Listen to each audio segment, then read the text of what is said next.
Hello बच्चों, आप सभी का स्वागत है गुरु कृपा क्लासेस में। आज हम करने वाले थे एक्सरसाइज 11.1 का क्वेश्चन नंबर 6। 5 तक हमने कर लिया था। क्वेश्चन नंबर 6 क्या होता है, ध्यान से देखना आप सभी ने।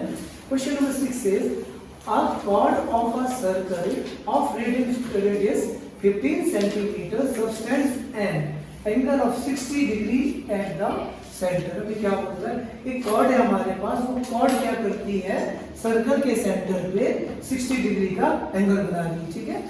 क्वेश्चन से find the areas of the corresponding minor and major segments of the circle. तो बच्चों क्वेश्चन हम लोगों को क्या बोलता है, हमारे पास एक सर्कल है और एक कॉर्ड है। ठीक है।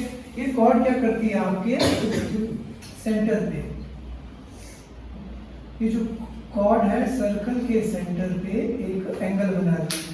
कितनी डिग्री का, 60 डिग्री का। एक चीज इसलिए दी है मुझे, और इसने क्या बोला, the radius of the chord of a circle of radius 15 centimetre. और ये बोलता है कि इस कॉर्ड की, इस सर्कल का जो सेंटर रेडियस जो है हमारे पास कितना है, 15 सेंटीमीटर। ठीक है। Question says find the corresponding minor and major segment. ये माइनर और मेजर सेगमेंट का एरिया फाइंड करने की बात कर रहे हैं हम लोगों को। देखो यहाँ से ये बोलता है कि आपने इस सेगमेंट का एरिया फाइंड करना है, माइनर वाला और ऊपर वाला मेजर। ठीक है।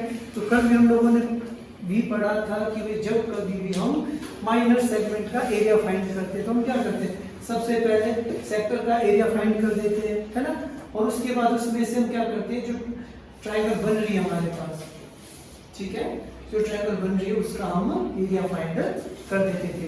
तो हमारे पास क्या आ जाता है, माइनर सेगमेंट। और मेजर सेगमेंट के लिए मैंने क्या बोला था कि भाई जो पहले पूरे सर्कल का एरिया फाइंड कर लेते हैं और उस एरिया में से माइनर सेगमेंट के एरिया को माइनस कर देंगे, तो हमारे पास क्या मिल जाएगा, हमें मेजर सेगमेंट। क्लियर है। दोबारा रिपीट करता हूं, मैंने बोला जब मैंने माइनर सेगमेंट का एरिया फाइंड करना, मतलब इसका, तो मुझे क्या करना पड़ेगा, सबसे पहले इस पूरे के पूरे सेक्टर का एरिया फाइंड करना पड़ेगा, है ना। फॉर्मूला याद है ना सबको, theta equals 60 degree multiply by pi. Theta is 60 degree, r is 15। वहां से हमारे पास पूरे पूरे सेक्टर का एरिया निकल जाएगा। बट हमें पूरा सेक्टर नहीं चाहिए ना, हमें तो छोटा सा ये पोर्शन चाहिए। अगर पूरे के पूरे में से मैं इस ट्रायंगल के एरिया को माइनस कर दूं तो मुझे मिल जाएगा माइनर सेगमेंट, इतना वाला। अगर मैं पूरे के पूरे सर्कल का एरिया फाइंड कर दूं पाई आर से, उसमें से अगर छोटा सा एरिया माइनस कर दूं तो क्या बच जाएगा, ऊपर का मेजर सेगमेंट। इस तरीके से करना है। थोड़ा थोड़ा समझ में आया आपको, एक बात करेंगे तो हमें क्लियरिफाई हो जाएगा। अच्छा, तो एक चीज और मैं यहाँ पे देख रहा हूँ, इस ट्रायंगल की ना दो साइड बिल्कुल इक्वल है। अगर मैं किसी तरीके से अगर मैं इसको क्या प्रूफ कर दूं, इक्विलैटरल ट्रायंगल प्रूफ कर दूं, तो कैलकुलेशन और भी इजी हो जाएगी हमारे पास, है ना। अब देखो हमने एक थ्योरम पढ़ी थी, angle opposite to the equal side of the triangle are equal. इसका मतलब अगर ये वाला एंगल x होगा तो ये वाला एंगल भी कितना होगा बच्चों, x। और ट्रायंगल के तीन एंगल्स का सम कितना होता है हमारे पास, 180 डिग्री। इट मींस मैं लिख सकता हूं इसको यहाँ पे, in triangle OAB angle x plus 60 degree, इसके बराबर बच्चों हमारे 180 डिग्री के बराबर। समझ में आया। x प्लस x 2x, तो आ गया 180 degree minus 60 degree which is equal to 120 degree. तो x की वैल्यू कितनी आ गई बच्चों हमारे पास, 60 डिग्री। अब देखो मैंने प्रूफ कर दिया इस ट्रायंगल के तीनों एंगल्स क्या है, सेम।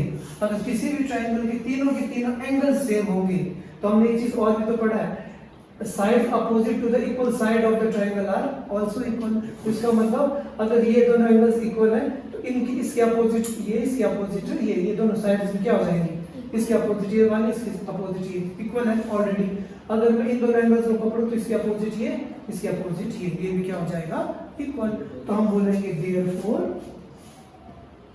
मैंने पहले ही करवा दिया आपको, है ना, स्टार्टिंग ये जो काम था हमने बाद में करना था, ना मैंने पहले ही आप लोगों को बता दें, जब हम क्वेश्चन करेंगे तो हम सीधा डायरेक्टली कर लेंगे आंसर, ठीक है। जब आप पेपर में कैसे कर सकते हो कि आपने एक लाइन लगाई, यहाँ पे डायग्राम बनाया, यहीं पे प्रूफ कर दिया, उसके बाद क्वेश्चन स्टार्ट करना है, ठीक है। तो लेट अस स्टार्ट। चल यहाँ तक हमने निकाल दिया, अब क्वेश्चन स्टार्ट करते हैं। तो मैं बोलता हूँ क्या दिया था मुझे, रेडियस लेता हूँ, रेडियस ऑफ सर्कल कितना था जी, रेडियस सर्कल का कितना था 15 सेंटीमीटर, और सेंटर एंगल कितना हमारे पास, ये सेंटर एंगल इज 60 डिग्री, ठीक है जी। अब मैं डायरेक्ट चलता हूं, तो मैं लिखता हूं area of minor segment, area of minor segment किसके बराबर था बच्चों को, क्या बताया था मैंने, एरिया ऑफ सेक्टर। मैंने बोला था ना पूरे के पूरे सेक्टर का एरिया फाइंड करना minus area of triangle O A B.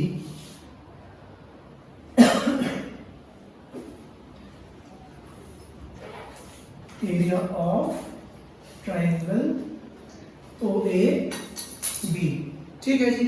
Area of sector क्या था फॉर्मूला बच्चों हमारा, area of sector theta upon 360 degree multiply by pi r square.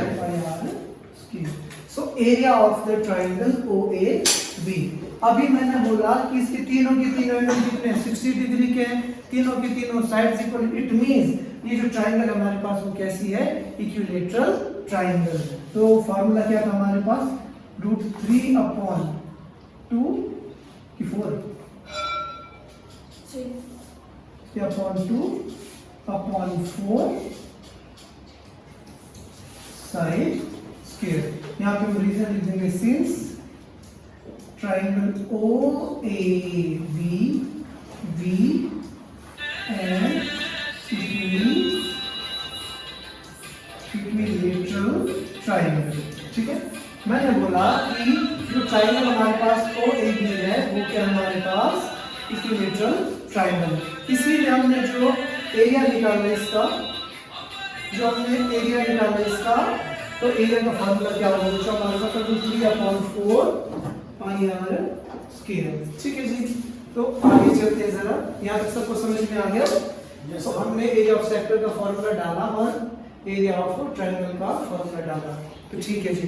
तो थीटा की वैल्यू कितनी थी बच्चों हमारे पास, 60 degree multi upon 360 degree multiply by पाई।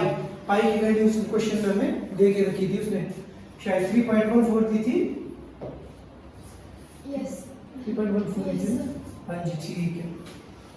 तो 3 की वैल्यू हमारे पास 3.14 multiply by r square, r कितना था हमारे पास 15 मल्टीप्लाई बाय 15, समझ में आया सबको।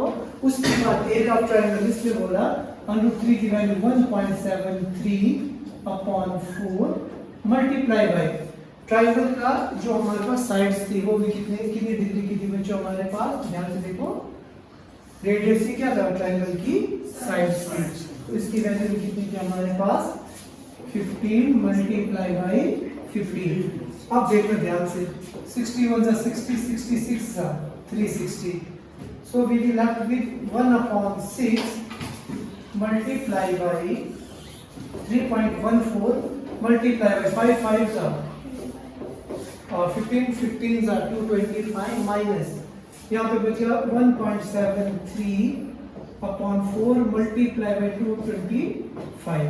अब ध्यान से देखो, वैसे तुरंत को क्या करना चाहिए, इन दोनों को मल्टीप्लाई करना चाहिए, 6 से डिवाइड करना चाहिए, बट अब मैं क्या करूंगा 225 इधर भी कॉमन इधर भी कॉमन, इसको कॉमन ले लेंगे, तो finally we will left with 3.14 upon 6 minus 1.73 upon 4। बाकी फिर करेंगे नेक्स्ट लेक्चर में।